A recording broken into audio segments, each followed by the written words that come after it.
ঠাকুর বড়ই পেটরোকা ছিলেন। আমি নহবত থেকে ঠাকুরের ইচ্ছা মতো শুক্তো, ঝোল এসব রেঁধে দিতুম। মাসের মধ্যে 3 দিন মেয়েরা ওসব করতে পারে না। সেই কয়দিন মায়ের, মা কালীর ওখান থেকে প্রসাদ আসত। তা খেলেই ঠাকুরের অসুখ বাড়ত। একদিন ঠাকুর আমাকে বললেন, দেখো, তুমি এই 3 দিন রান্না না করতে আমার অসুখটা বেড়েছে।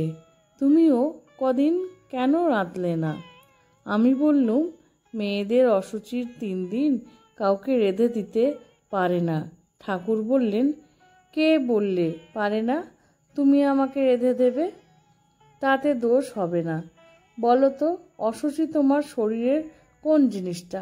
চামড়া, না মাংস, না হাড়, না মজ্জা? দেখো, মন সূচি অসুচি, বাইরে অসুচি বলে কিছু নেই। এরপর হতে আমি সর্বদা রান্না করে দিতুম। অসুচি অবস্থায় ঠাকুরকে পুজো করা চলে কিনা এই প্রশ্নের উত্তরে মা বলেছেন এই কথা। আমিও ঠাকুরকে জিজ্ঞাসা করেছিলুম। ঠাকুর বলেছিলেন, যদি পুজো না করার জন্য তোমার মনে খুব কষ্ট হয় তাহলে করবে, তাতে দোষ নেই, নতুবা করো না। পরবর্তী জীবনে একদিন রাঁধুনি কুকুরের ছোঁয়া লাগায় রাত 9টার সময় স্নান করতে চাইলে মা নিষেধ করেন। এত রাত্রে স্নান করো না, হাত পা ধুয়ে এসে কাপড় ছাড়ো, তা না হলে গঙ্গা জল নাও। তাতেও ওর মন উঠল না। তবে আমাকে স্পর্শ করো। মা নিজেকে দেখিয়ে বললেন ওই রাঁধুনিটিকে যে তাকে স্পর্শ করার কথা। মা কিন্তু অনেক সময় বিভিন্ন কথার মধ্যে দিয়ে এবং অনেক জনের সামনে নিজের রূপ এইভাবেই উন্মোচিত করেছিলেন। একবার যোগিন মার মনে সংশয় আসে। একদিন গঙ্গার ঘাটে ধ্যান করতে বসে তিনি দেখলেন ঠাকুরের সামনে দাঁড়িয়ে বলছেন, দেখ গঙ্গায় কি ভাসছে।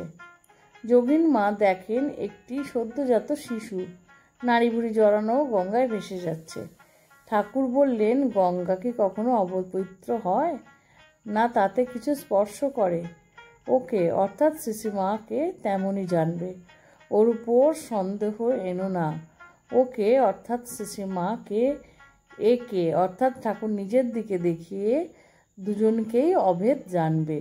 গঙ্গা থেকে ফিরে এসে মা মাকে প্রণাম করে বললেন, মা, আমার ক্ষমা করো। মা কারণ জানতে চাইলে যোগিন মা ঘটনাটি বলেন। তারপর বলেন, তোমার উপর অবিশ্বাস এসেছিল, তা আজ ঠাকুর আমাকে দেখিয়ে দিলেন। মা একটু হেসে বললেন, তার আর কি হয়েছে? অবিশ্বাস তো আসবেই, সংশয় আসবে, আবার বিশ্বাসও হবে। এই রকম হতে হতে পাকা বিশ্বাস হবে। আমিও তো দেশে কত শুকনো বিষ্ঠা মারিয়ে চলেছি। 2 বার গোবিন্দ গোবিন্দ বলে নিলেই হলো। বললুম, ব্যাস, শুদ্ধ হয়ে গেল।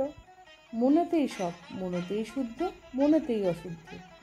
মা এইভাবে অত বছর আগেও কিছু কথা, বাণী এবং নিজের জীবন দিয়েও আমাদের সামনে তুলে ধরেছেন বা রেখে গেছেন আমাদের পথের চলার পাথেও।